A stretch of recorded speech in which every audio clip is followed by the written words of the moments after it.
Hey everybody, it is Elvion once again, and today we're going to be doing a quick little breakdown video on kind of RunAway going back to basics, and RunAway using Lucio's speed boost over, of course, GC Busan not having a speed boost in order to get into position first and kind of take the fight from there. So this, as you can see, was on Lijiang Tower. This is in fact, what is this? This is Night Market. That's right, Night Market. It was the second point of Lijiang. The first point went to RunAway. It was a 100-0 victory, I do believe. And they pretty much blew GC Busan out of the water with Hawksal's Pharah play over Hureg's Pharah play. So GC Busan makes the swap onto Soldier for Hureg, and as we're going to see here, we'll run through the play one time. It doesn't really work out for GC Busan in that first fight. So go ahead and play it. And once again, the differences, of course, in the comps are Soldier and Mercy versus Pharah and Mercy for GC Busan and RunAway. And of course, Cox is on Lucio, which, as we can see, RunAway is on the point now. And GC Busan is still kind of filing in through the front here. And Jianu does get demagged, but in the end, it is a little bit inconsequential because they're able to peel back and give him time to get back into his mech about now. Cox does go down, but of course, that's when Mercy comes in. And I don't know if you noticed it there, but Prophet briefly looks backwards, and you notice that Stitch is, in fact, hammering GC Busan in the back. He does miss his pulse bomb, but in the end, the fight kind of devolves into a little bit of a mess, but RunAway does inevitably take this. So that was pretty quick. The entire fight takes about 45-50 seconds from spawn to RunAway actually capping the point. So it was 50, oh no, it was 57, 40 something, so about here. All right, so we'll pause it right here. This is a pretty good point to talk about the comps in a little bit more detail. So of course, like we mentioned earlier, yellow, yeah, yellow should be good. So of course, the main difference is of course Cox on Lucio and Hagapune on Zenyatta and these two heroes here. So Soldier and Pharah and Lucio and Zenyatta are kind of the main differences here. And in terms of getting into position, both Soldier and Pharah are heroes that you really want to put into the correct position on the map. Pharah is a little bit less dependent on, the actual high grounds available or whatever, because she, floats herself up into the air. But both Soldier and Pharah work really well if you can get them into position first. Now, of course, Soldier can run very quickly by himself, and he can, potentially reach the areas he wants to be in very quickly. So can Prophet on Tracer. The Diva Winston can do stuff like that. Mercy can follow. But the general idea, though, is that the entire unit of GC Busan will be slower than the entire unit of RunAway, and it's because of that Lucio speed boost right here.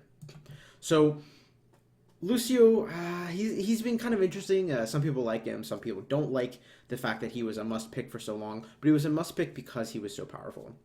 Now, one of the reasons that, despite the fact about how much it gets harped on, I still feel like a lot of people overlook how powerful the tool is that speed boost. And not even necessarily the amped up speed, but just the passive speed. The ability to get into the position you want to be in first is so powerful, especially in this situation where you're trying to set up Hawksall on the Pharah.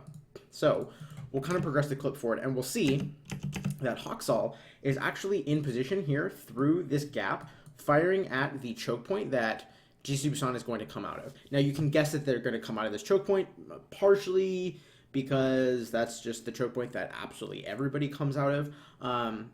And, well, actually, no, yeah, that is why. Just because that's, for whatever reason, become the choke point that everyone takes. And the reason why is because it is the quickest way to get to the point, even if you wrap around the point this way, or if you're coming through the main courtyard here and then into the point here. Either way, this is the fastest route. So he just starts spamming this choke point, right?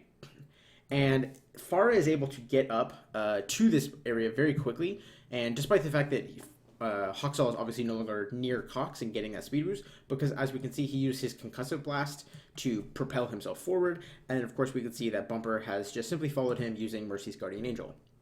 So, as we'll kind of move the clip forward a little bit, we see that some of the impacts, have caused people like Hureg to kind of run off to the side a little bit, and it's going to cause some of the members of GC Busan to kind of stop their forward movement for a second, right? As they kind of realize they need to deal with this Soldier. And I actually just missed what I wanted to highlight there.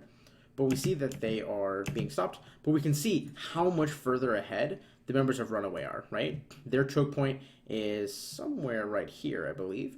And they are all already up here, while meanwhile GC Busan has just exited through their own version of this door.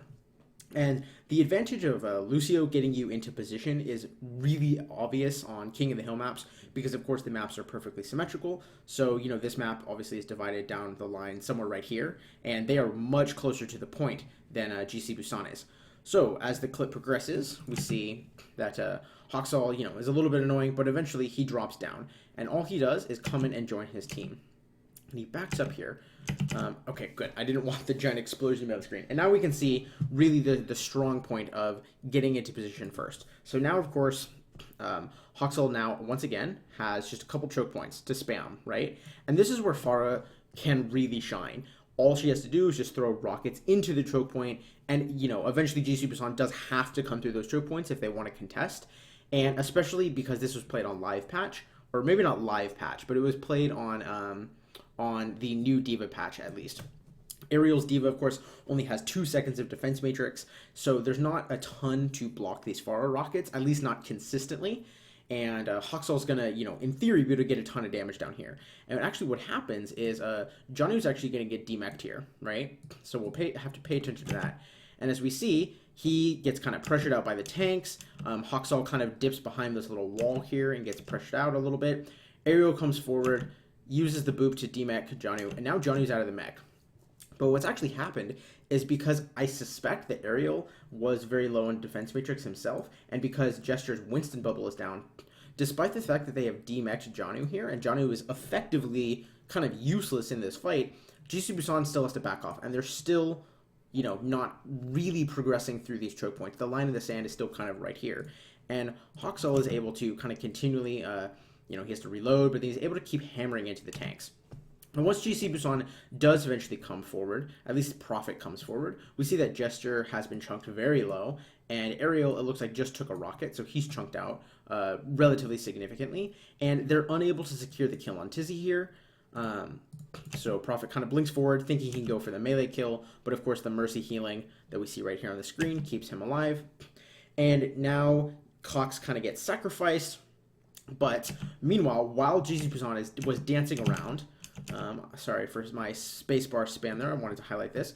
While GC Busan is kind of dancing around, you know, attempting to get through the choke here and the choke over here, we see that, what is it, Stitch, I was thinking Prophet for some reason, but no, Stitch has been able to get behind the members of RunAway, and in fact, it's a little bit difficult to see right now, but this is actually Tizzy on the Winston. He was over on this way, of course, getting healed by the Mercy a second ago, but I believe he wraps around and picks up the large health pack here, and then he has come around, and now GC Busan is kind of pinched. Yes, they just killed Cox, but as we know from watching it the first time through, Cox is just going to get rezzed, and because they were kind of forced to wait around in this little area right here outside of the point, they're going to get pinched up, and it becomes pretty simple for RunAway to end up taking the fight. It gets a little bit messy because, of course, Bumper does go down, and Tizzy goes down in the end as well, as Jonnu actually really demonstrates some of the offensive power of that Diva, and he's able to take out 2 players of his own, 3 players actually of his own. And meanwhile, of course, that whole time Stitch was pushing in from the back, and obviously he did a lot of damage because he got his pulse bomb up very quickly, much before Prophet, which is unusual because Prophet's a very good tracer. But this was just a really quick, simple explanation, and it really illustrates the points of why Pharah is so good on King of the Hill. And the reason why is because, like we talked about, Hoxall was able to use his Concussive Blast to get into position early, slow GC Busan's advance down, and then paired with the Lucio speed from Cox, RunAway was able to get in position and control the point here, right? And kind of prevent GC Busan from coming through these choke points when they wanted to. And then, of course, they were able to get their flanks behind them, and they were able to take out that first fight. They don't end up winning the point overall. GC Busan ends up taking Lijiang Tower as a map. But a fight like this is very crucial to winning King of the Hill. And I don't remember the exact statistic off the top of my head, but Winston's Lab did it a while back, and it's winning the first fight in King of the Hill overwhelmingly means that you take the map. So, and that's where Pharah comes into play. Pharah is incredibly good at allowing you to win that first fight on King of the Hill. So that was a quick little explanation on that. I hope you guys enjoyed that. Let me know if you guys have any feedback in the comments, and I will see you guys in the next video. Bye.